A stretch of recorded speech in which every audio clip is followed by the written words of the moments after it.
The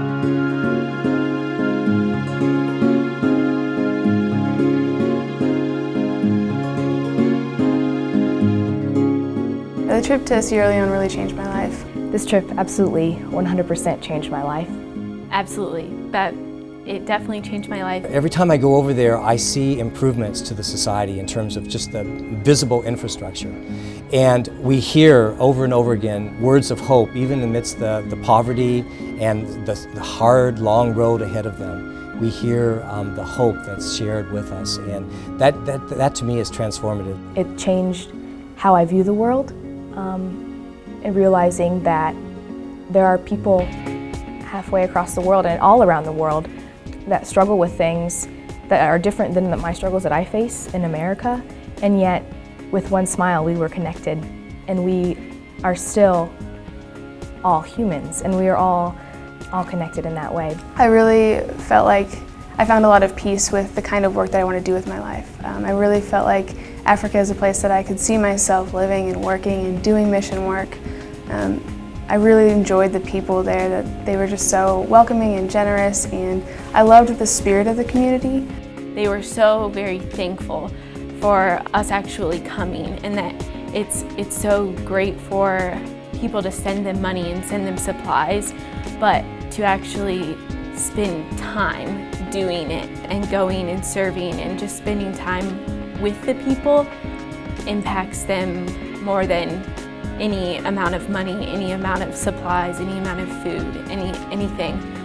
Sierra Leone is a place that has every reason to be downcast with their history of the war, and the people there just showed such signs of hope that resonated with me, and it still resonates with me today. Anytime I'm feeling hopeless or feeling down, I just remember all of the dancing and the singing and the laughing and jokes and praising God while we were in Africa, that I always find hope in remembering our time in Africa.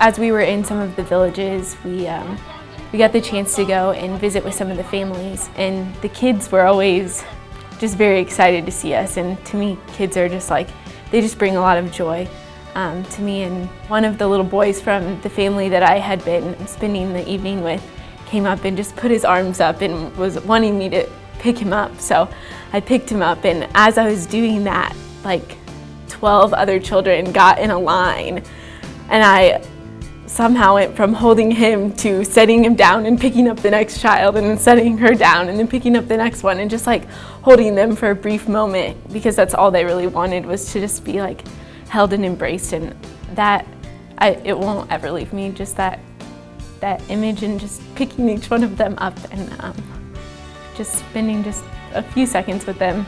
Most of the group was really involved in meeting all of the children, and I was too, but I found that I had tears in my eyes, and I kind of stepped back from the situation a little bit and just kind of observed what was happening. And it was just so beautiful to me. And also, it became real. Like, okay, I am currently standing in a village, a small village in Sierra Leone, Africa, and we are preparing to meet the paramount chief of this tribal region to get his blessing to do work here.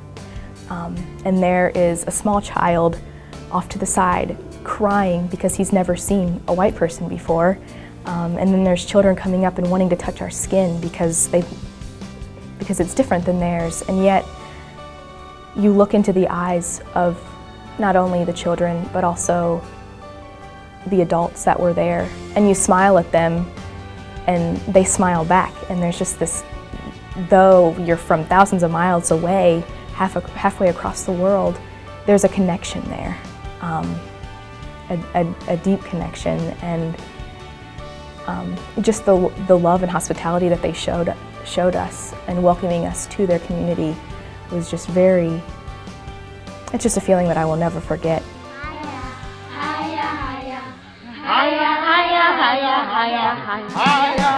The students had to journal before and during and after the experience, and that was turned into us, and we reviewed the journals. They had some kind of group work where they had to make presentations during our course in preparation for this. Journaling for me was something that really empowered me to remember where I was at and to really process what was going on. It really just helped me to remember that it's not just about service, but that being able to dig into that and to see what I can learn from this and what I could take into my life and to share with others was really empowering for me alongside of a service trip. I've grown a lot. I think just going and serving and being in a different place and in a different culture just has made me just love people more, I think, and appreciate people for who they are, where they are, and what they're doing at whatever moment in life it is. And I think that that's a huge part of mission work as well, is to just be in the place that God has put you in, to do whatever those people are doing in the moment that you're there, and to just enjoy every aspect of and appreciate everything that's going on in that moment, because you were exactly where you were supposed to be, and you'll never get it back. You can have many more different moments, but that one moment will come and it will go, but it will stay with me forever.